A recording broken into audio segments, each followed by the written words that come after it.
Hi, welcome to Paul's Little Room. Now this is part 3 of my 3D printed headphone build, and on my previous video I explained that there were 3 iterations, 3 different headphone designs that I was working through. Now this is the one I'm currently going to try and build because it's the most simple one to get started with. Anyway, so I'm just going to very quickly explain the next process after modelling this in Tinkercad. I'm just going to explain how I'm going to get that onto my 3D printer, and to do that I'm going to need a program called Cura. So first of all, what you need to do is you need to separate your different objects, and those are going to be different files to print. You can see the red part here is not going to be printed. That's a plastic component with a driver in it, which I will get from the Grado SR80 headphone. A few little changes I've made to my design since I last spoke. I've added a little Paul's Little Room branding on the side there. Anyway, so first of all, before you drag any image into Cura, you want to make sure it's in the position you want it to be when it's printed. You can make some adjustments in Cura, but ideally you want to make sure it's as easy as possible. So what I'm going to do is I'm just going to make sure that this is sitting flat on the build plate. So I'm just going to just make sure I move that until it's like that. And then what I'm going to do, I'm going to export it. And it's a STL file. Just wait for that to decide. I'm going to call it Headphone A. And I'm going to call it Headphone A Right, because this is the right-hand cup. I'm going to put it in on my desktop. That's absolutely fine. There you go. So then the second part of this build is going to be the crown or hood. And notice it's at an angle because of my 3D mock-up. I need this to be level. So I'm going to, I know it's 7.5 degrees, so I think it's minus 7.5 per center. Nope, it's the other way. So it's actually going to be plus 7.5. And there you go, that's level. So now I'm going to do the same that I did with the other component. I'm going to bring that down to the build plate. So just roughly like that. I'm going to zoom underneath it. And what you're looking for in this program is for it to just notice it changes color when it comes through the floor layer, so the imaginary floor. So you want it to just be 0.1 mil off of that. There you go. So that's notice it actually said minus 0.1 in the measurements. Actually, I'll show you that again. So if I notice here, it's saying how high it is off the build plate, and I want this to be minus 0.1. There you go. Okay. So now I'm going to do the same with this. Export it and give it its own name. So this one I'm going to give a different name. So Headphone A, and let's call it the crown. Okay. There you go. So now I have my files ready to take into Cura. So let's minimize this. And then find those files. And a nice thing about STL files is you can actually view them as an image. So if I was to open it on the desktop, you'll notice it gives me a little nice little preview. See? So you can see, and just from this preview you can see if there's any really blaringly obvious issues. So one common issue is when you have a complicated build made from numerous components, when you're going to print those components separately, sometimes you'll accidentally export several components together. In this view you'll be able to see, so let's say if there was, if I still had that cup but it was over here, dragged it over here, well, the driver part, it would be visible here, and you don't want that. You just want it to be exactly what you're going to print, because you can't delete those items in Cura. And I'm just going to have a look at this as well. And there you go, so that looks absolutely fine. So now I'm going to open Cura. This is a very old computer, it's a bit slow. Whilst that's loading, I'm just going to show you the filament I'm going to be using. Now this is going to be an orange headphone, so you can see I've actually got orange filament. This is by Sun Filament, I think it's a Chinese brand, and the thickness is 1.75 millimeters thick, and the standard nib, so the hole that I'm going to be extruding that with, is a 0.4 millimeter hole, so a 0.4 millimeter extrusion. So the nib I have on my printer is 0.4 millimeters. Now you can buy different nibs, different sized holes, but the normal way to actually change the thickness of the layering is to change the height of the nib above the build plate on the printer, and to change the print speed, so the speed in which the filament is being pushed through the nozzle. So the standard, let's have a look at these Cura settings. I'll just show you first of all what we're going to be looking at. So see here on the right hand side, you've got quality.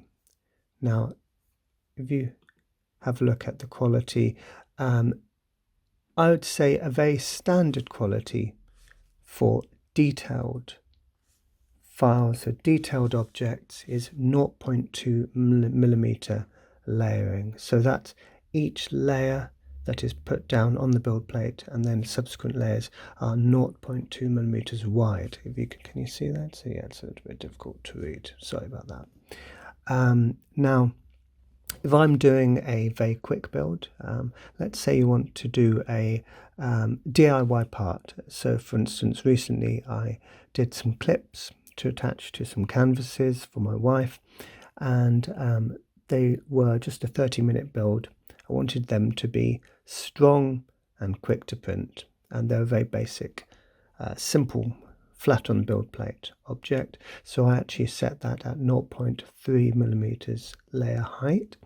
Now if you do 0.2, it will take longer to print, obviously, because you'll need more layers to make your object, but also the layering is going to look smoother on the outside of the object.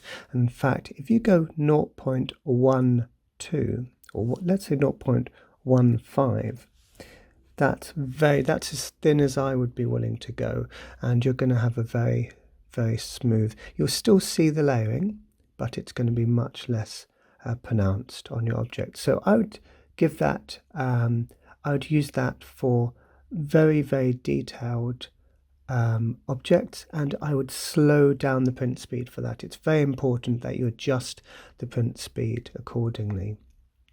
So for this build, I'm doing a prototype, so I want it to not take very long, and I want to just see if my model is going to print well. So I'm going to actually do it 0.3 millimeters thickness.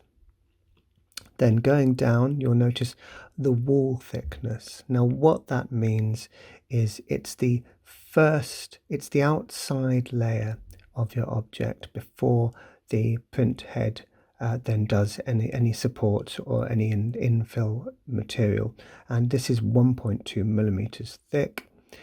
Wall line count, 8. So what that means is this is a very thick wall. It's 1.2 millimeters times 8. So that's a very thick.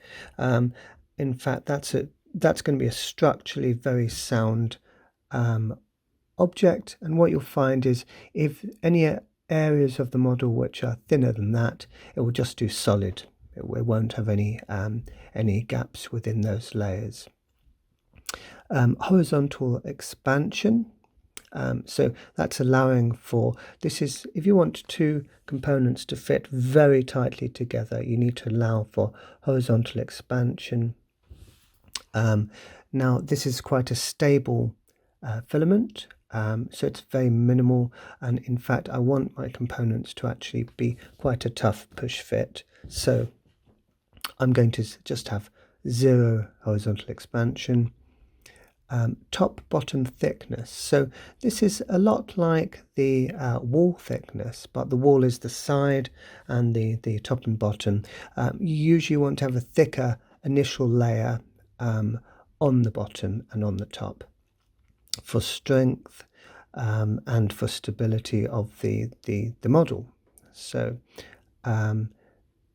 top layering 8, bottom layering 8, so it's going to be a thick chunk of plastic.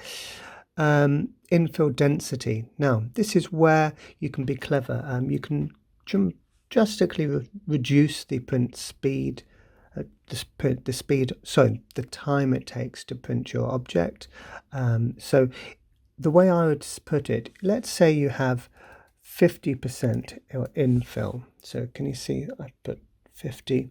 Now that means it's 50% plastic and 50% air in the cavities within the walls of your object.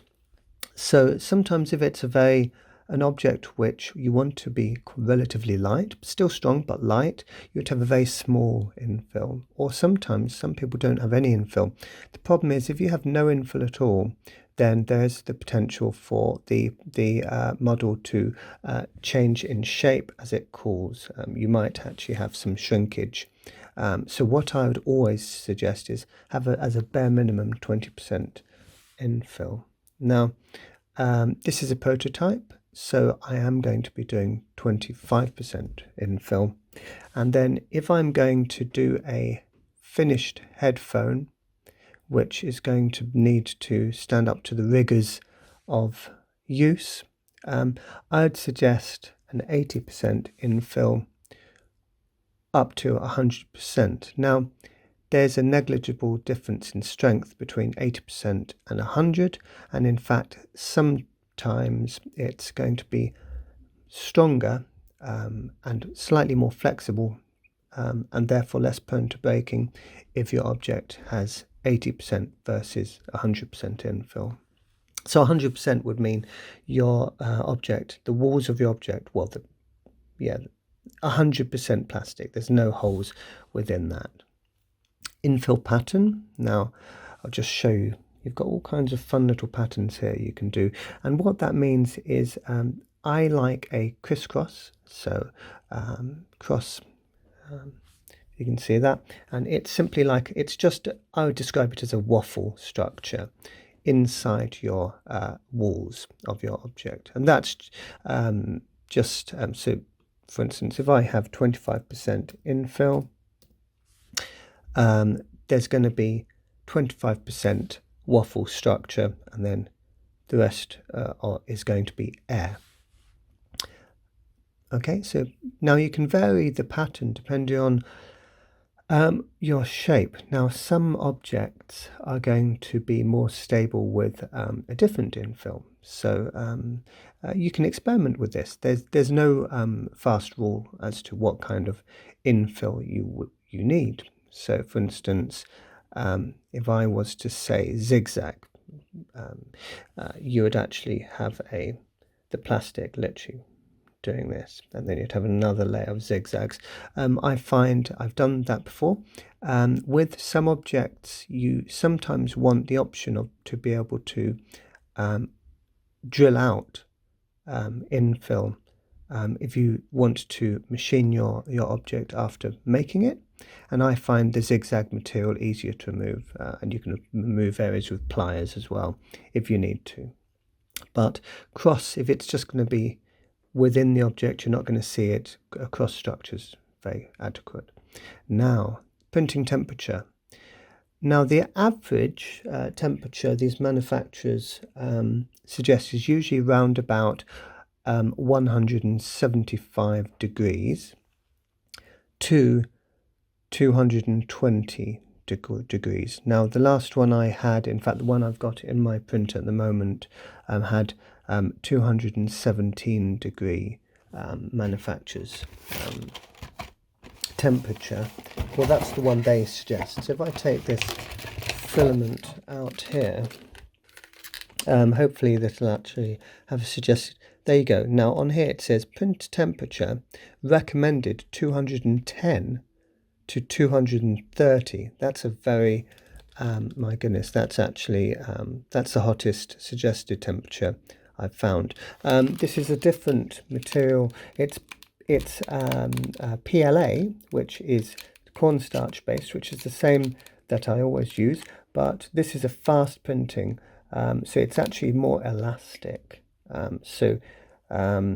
For some reason this needs a hotter temperature, so that's going to be an interesting challenge. So what I'll probably find is when I print this out for the first time, I might have some failures.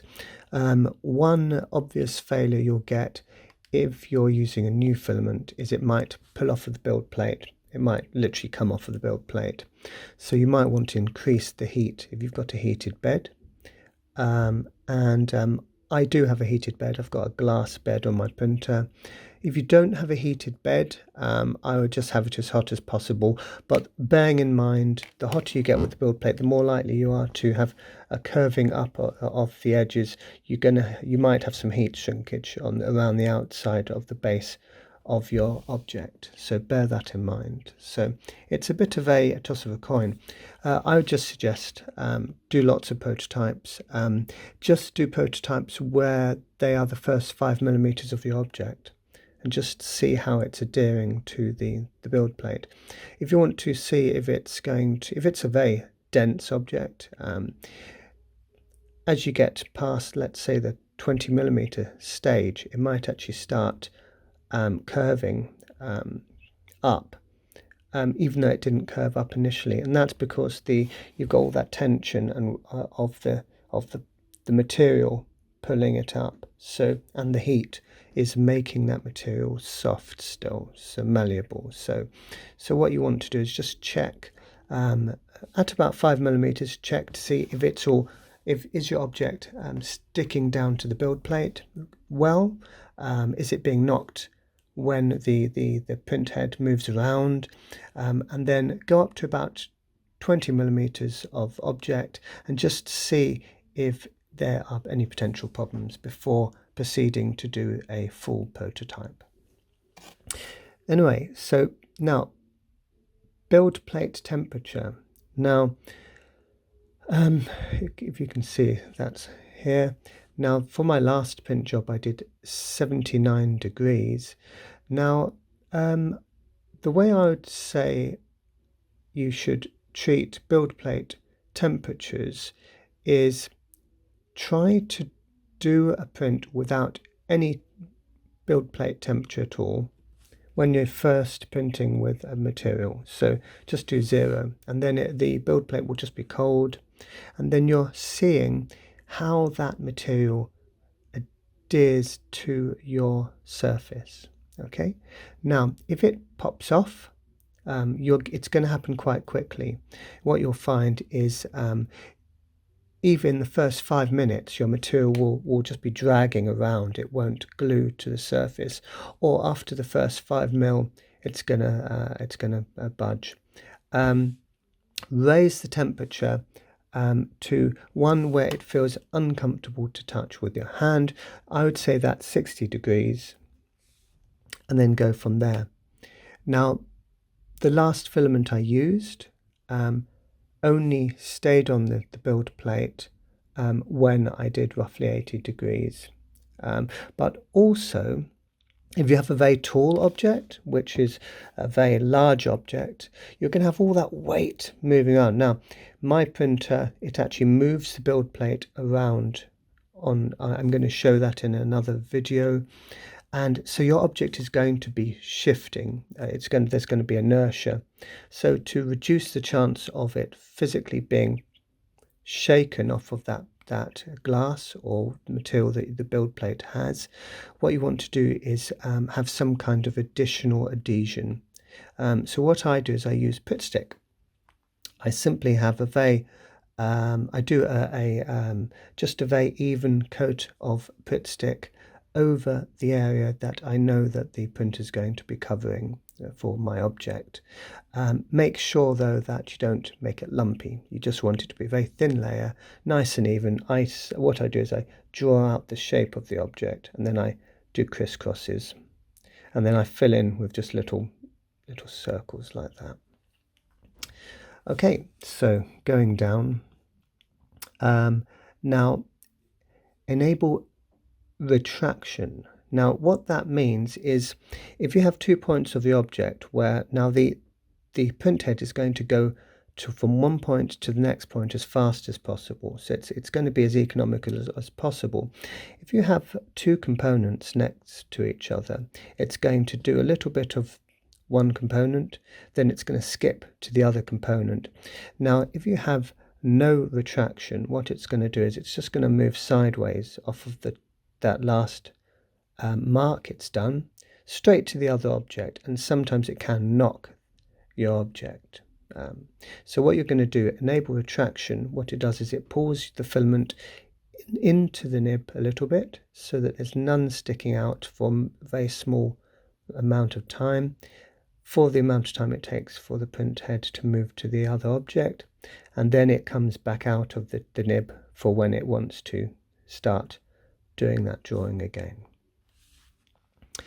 Z-hop when retracted, there's no point me explaining that. Just try it with or without. In fact, if I have a look at what do they actually suggest? Here we go. It says, whenever retraction is done, the build plate is lowered to create clearance between the nozzle and the print. Okay, so what that does is instead of the actual filament being brought out of, pulled back inside the nib, the actual build plate is going to be moved down. Okay, so you can see I had issues with the last filament, so I've had both options. Enable print calling. Yes. I would say unless you're in a very hot climate. So if it's in the middle of the summer, then I would have print calling off only if it's absolutely cooking in around the area of your printer. Always enable print calling and just adjust the fan speed. If you think I would only turn off the print calling, as I say, if it's a very, very hot day. Okay, because you want consistency. And so the fan is right next to the nib, and it's going to be calling the filament as soon as it touches the build plate, as soon as it touches the object it's coming out on top of. And you want to just experiment with that the first time you do a print. Every time you use a new filament, you want to treat it as a new. Everything is new. Don't take anything for granted. Don't just use your previous settings for the last filament, because every manufacturer, they will have differences in the way that that filament will work. Okay, so nearly done now. So generate support. Now this is very important.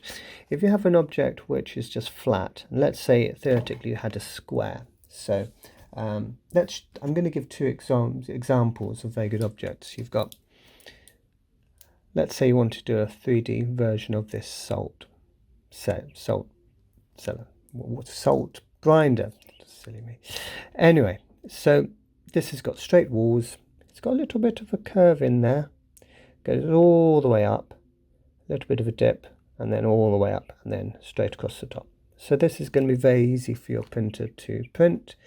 The only issue is if it's thick-walled, you're going to have all that inertia, and notice it's like the Leaning Tower of Pisa scenario, where you've got a lot of inertia and you're wanting this to lean over, and imagine it might tear itself off the build plate. So I would actually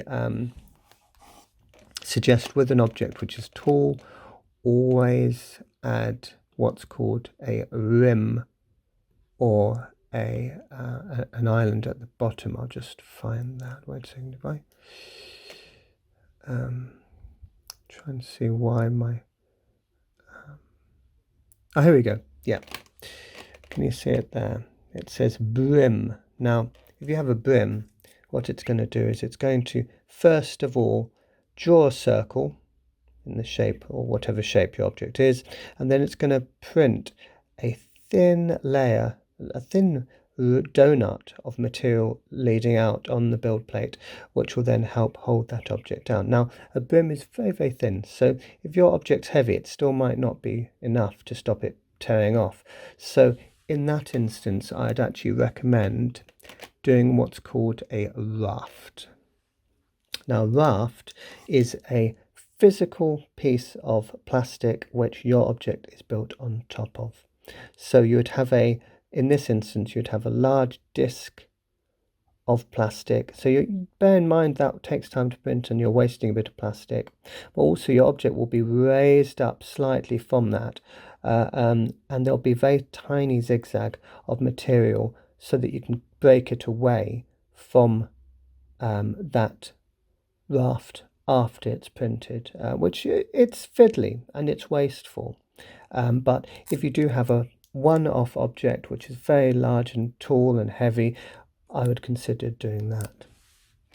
Now, generating supports, you won't need any here because there's 90-degree angles and any undercut is minimal. So you might have a little bit of material wanting to drip down. Imagine, but the printer's got to imagine, if I was to look at I'm going to use an extreme example. Imagine this is a cross section of the filament itself. So imagine this is long and thin.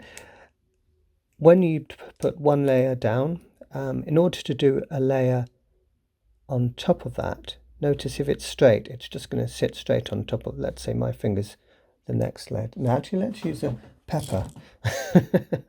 So in order for that to sit on top, there you go, it's just straight. Now if you have an underhang, so it's like that, there's potential for that to fall down.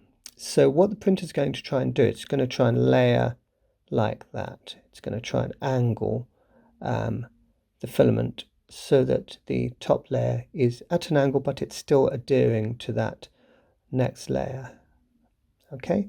Now if you have a large amount of materials, let's say there was let's get a Rubik's cube as an example.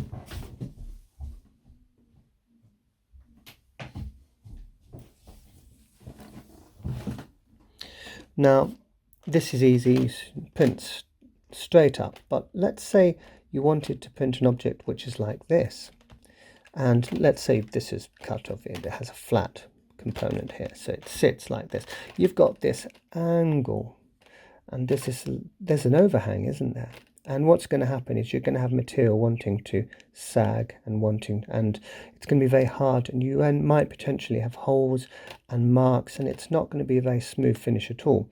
So what the printer can do is at 45 degrees, or you can change the angle, it's going to add material which you can then break off with a pair of pliers. So it does a little bridge. It does a little zigzag or waffle shaped bridge underneath to support that object, and then when your object's finished printing, with your fingers or usually a pair of pliers, crack off that material, and then you've got your object exactly the way you want it.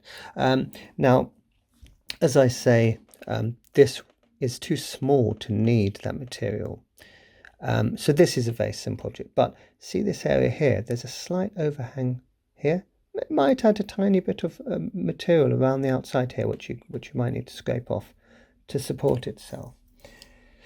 So on my object, I'm going to have some internal overhangs. So I'm going to say generate support at 45 degrees, and that's any element which reaches beyond 40 degrees. So let's say 45 degrees and beyond will have support, and then that will help that to work, and that help it to be a very nice quality structure without any bumps and issues and holes. Right, so now having explained that, I'm going to import my objects. So I'm going to zoom in to my build plate. Now in Cura, you have a representation of your build plate for your printer. Notice it says Ender on it. This is for the Ender 3 printer, and notice there's a grey area here.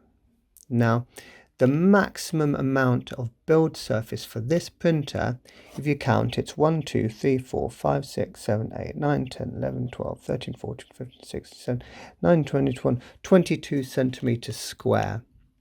Now you think, wait a second, if it's 22 centimeters square, right, why isn't it allowing me to build beyond? So it's taking off a 1.5 centimeter section all the way around the periphery, and it's saying you can't build on that. The reason for that is because when you put the base of your object down, there are going to be objects which are in the way. So you're going to have potential for wiring, there's going to be clips that you're holding your glass to the build plate with, and there's going to be not enough clearance for the head of the printer. Now as soon as you start to go up beyond that, let's say 20 millimeters, you're going to have less of an issue. The reason they state 22 centimeters is because that's the amount of maximum space there is once the print head is at its widest allowable point. So somewhere up here it's going to be able to reach that area. So you'll find, let's say you wanted to print a vase which is conical in profile, you'll be able to get that 222 or whatever it is millimeter width at the highest point of that vase, but at the base you're still going to need to go narrower. And here it's wide, it's a large build plate. So notice when in here you can actually adjust the view, you can move around just to see if you're happy before you actually go ahead and commit to printing. So let's insert my object to print. So I'm going to, now I might try printing both objects at the same time because it's the first time. It doesn't matter if there's some mistakes. I just want to see if they're first adhering to the build plate properly. So let's install Headphone A, right? There it is. You can see. Now I'm going to move that like this, and then I'm going to just check that it doesn't touch that grey area. Very nice. And then I'm going to insert the second object, which is the crown of my headphone.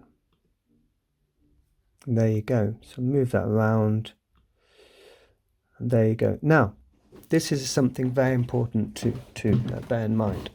Some 3D printers, the glass is always stationary. So if any of you own a MakerBot printer, it's effectively a square frame with the build plate is stationary on some springs. You can adjust it up and down, but it's just the print head which is going to be moving around to draw your object. Now my Ender 3, I'm just going to show you. If I turn the light on, so it's very dark. You can see it's very dark in here. Anyway, this is my printer. If I do it like that, I've got some plastic on it so that it doesn't get dusty. which is a big issue. You don't want dust on your filament, otherwise it won't adhere to the build plate properly. But what you have here is a glass. You've got a glass build plate.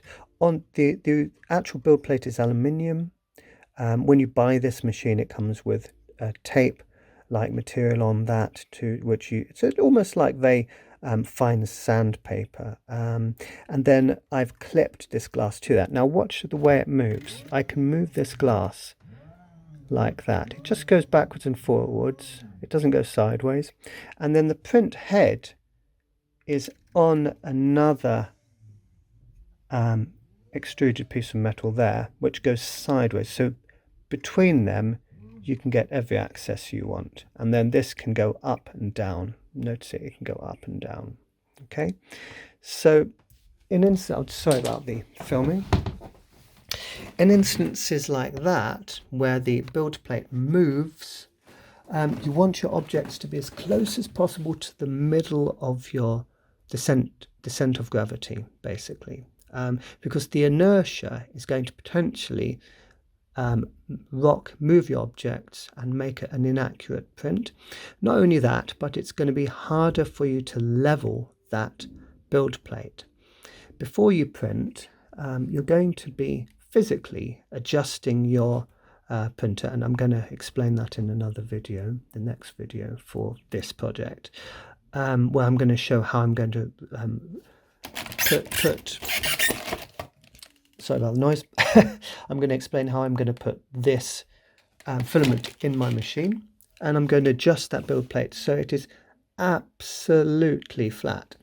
Now, what I do is I wash the glass with washing up liquid, dry it thoroughly, make sure there's no debris on it. You dry it with, I just use paper kitchen towels, but make sure there's no threads, there's not any marks. And I do the squeak test, where I just rub my finger on the glass to see if it squeaks, is it thoroughly clean, and then adjust that plate. And then what you're going to do is you're going to do a leveling program. So the printer, every printer, usually on a memory stick, an SD card, a micro SD card, or it might be in the internal memory, depending on the model, there's a leveling program. And all that does is, imagine this is the printer, this is a physical build plate. It's going to bring the head and down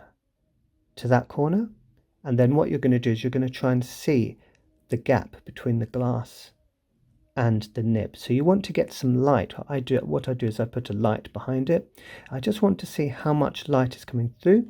Another thing you can do is get a piece of paper, and you can just push that piece of paper between the nib and the glass and see how much resistance there is.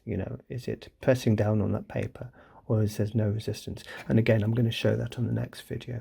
So with this particular printer, when you're doing your final print, you want to make sure you only have one object on the very middle of the build plate, and you want to make sure that's thoroughly level. If your build plate is not totally level, one thing, you're going to have a difference in layering height. So from the one side to the other of your object, the first layer might actually not be level. You might actually, which could affect the design, the functionality of your object. Every single component here needs to fit correctly together, and that might mean that if there's other components which need to line up with that, might not actually fit. Also, there's the risk of it coming off the build plate if it's not completely level. It's a very finite amount of adhesion you have, because you don't want your object to be stuck so you can't get it off. If you have that sandpaper-like tape material on your build plate, which most of them come with, that takes quite a force to try and get your object off of. Sometimes people use chisels, believe it or not, or a knife, and you can scratch that material, which you don't want to do, trying to get that material, your object off of the build plate after it's cooled down. Now, the thing with glass, it's got a benefit in that your object's going to be able to come, when it's cooled, much more easily off of the build plate, because it's a very smooth surface. The problem is it won't adhere to the build plate as easy. So this is where you're going to need multiple actions to stop the potential for your object coming off. So number one, very flat build plate. Make sure your printer is level, user spirit level. I know it's excessive, but you need to when you set up your printer, and then you run a bed leveling program. I have a 5-point bed leveling program, so the printer tests this corner, this corner, this corner, this corner, and the middle. Okay, and then you want to on your thoroughly clean, dust-free surface, you want to put some Pit stick where you know your object's going to be, and do it nice and evenly. Now, as I said before, don't bother with Pit stick the first time you print. You want to see how the filament behaves on your printer and on that build plate. Okay, so this has been quite a long one. I'm going to leave it at that for today. The next video, part 4 for this project, was it part 3? I can't even remember. Anyway, the next part I'm going to be showing the transferring of the file to the print itself, and then I'm going to just very quickly talk through the setup of the printer, and then show it starting printing. Actually, maybe I'll just very quickly show I'm just going to show the saving of this file ready for print. So if I bring down that menu, which I had the settings before, and then if I click slice, what it's going to do is it's going to give me a idea of how long the print is going to be. So see, it says 6 hours and 19 minutes. That's a very long print, but that's actually not bad, believe it or not, for two, relatively large objects. The final design is going to take about that for just the one object, because it's going to be a denser infill. Okay, so I know it's a whole day. What you want to do is make sure that there's no flammable materials nearby, there's no cat which can jump onto your printer whilst it's printing, no children running around, no vibration. You just want to make sure that there's a controlled environment to get a good print. And then you also want to make sure that there's no sudden gusts of wind. If someone opens, let's say, a door near to your printer, and it's in the middle of the print, and there's a big difference in temperature between the outside and next to the printer, that can affect your job as well. So bear that in mind. Anyway, so I'm going to leave that for now. And I hope this has been interesting, a bit of insight, and I look forward to showing you the next stage. So this has been Paul's Little Room, and thank you very much. Goodbye.